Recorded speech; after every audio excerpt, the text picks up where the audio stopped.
chosen to do this reflection of Florence Nightingale at this time because last week it was her 200th birthday. This biography that I shall share with you is by Val Webb from a book called Florence Nightingale, The Making of a Radical Theologian, published by St. Louis Chalice Press in 2002. At 70, Florence Nightingale wrote, "When many years ago I planned a future, my idea was not organising a hospital, but organising a religion. History remembered the woman who cared for wounded British soldiers in the Crimean War and is credited with founding modern nursing, but few know of her 50 years of amazing accomplishments after Crimea." Florence was born in 1820 into a wealthy Unitarian family and raised Church of England. Her father educated her like a son he didn't have, in history, science, languages and philosophy. Brilliant and religiously absorbed, Florence was frustrated with her privileged life in Victorian England, with its divinely ordained class system of rich and poor, rulers and workers. She spent much of her childhood helping poor villagers around her family's estates. At 17, she received an audible call to serve God, but her family thwarted any attempt to follow this call. In 1849, she visited a deaconess training centre in Germany and discovered her dream: women training to serve the poor. Florence finally left home at 33 to become a volunteer superintendent of a home for destitute governesses in London and left for the Crimea from there. When she returned 22 months later, she avoided public acclaim and retreated from public life. A grateful nation had established the Nightingale Fund in her honour, but she did not start the proposed nursing school.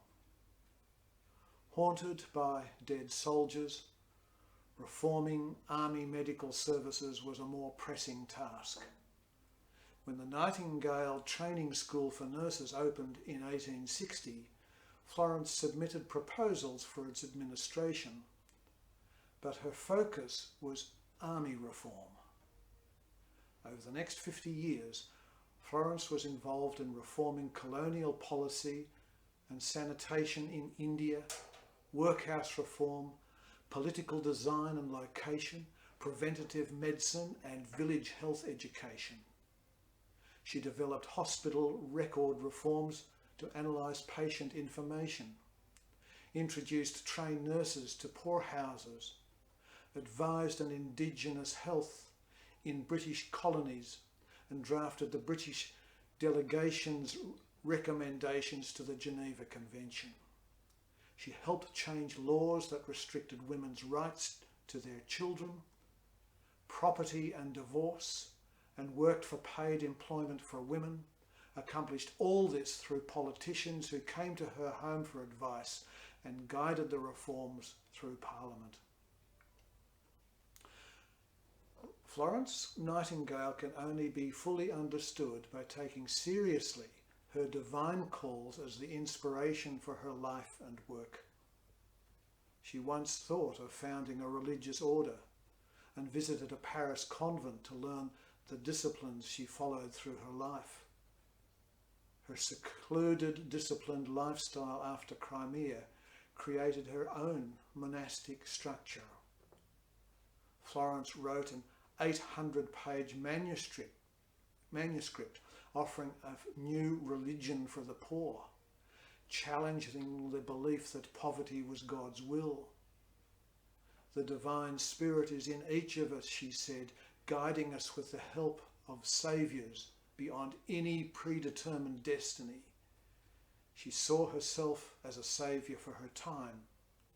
Her theological ideas reflected the later disciplines of liberation theology, process theology, feminist theology, and contextual theology, exploring topics like the concept of God, universal law, God's will, sin and evil, family life, spiritual life, and life after death.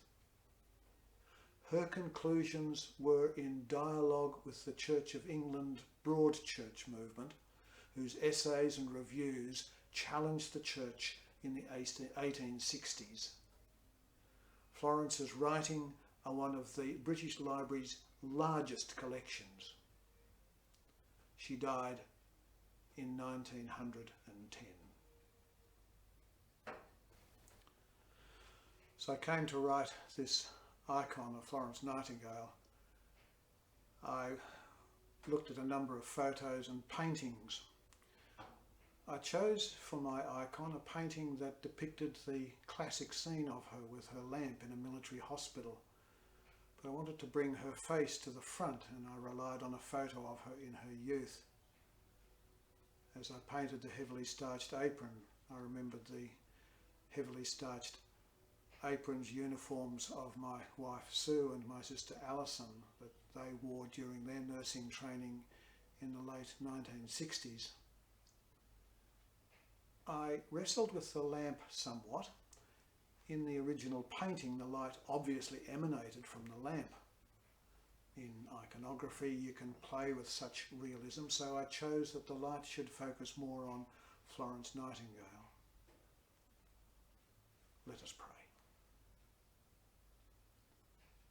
Gracious and loving God, we give thanks for the life and witness of Florence Nightingale, for all that she accomplished as a reformer of nursing and public hygiene, for her use of her privileged status and education, her fight against the injustice of privilege and status, for her radical challenge to contemporary theology that reformed public attitudes to women and to workers, and for the legislation that arose from her influence among parliamentarians. In this time of a world pandemic, we remember her commitment to hygiene reform, to cleanliness. Raise up in us, we pray, a commitment to cleaning up the world around us, cleaning up its corruption and discrimination, its violence and its neglect. Gracious and loving God, we give thanks for the life and witness of Florence Nightingale.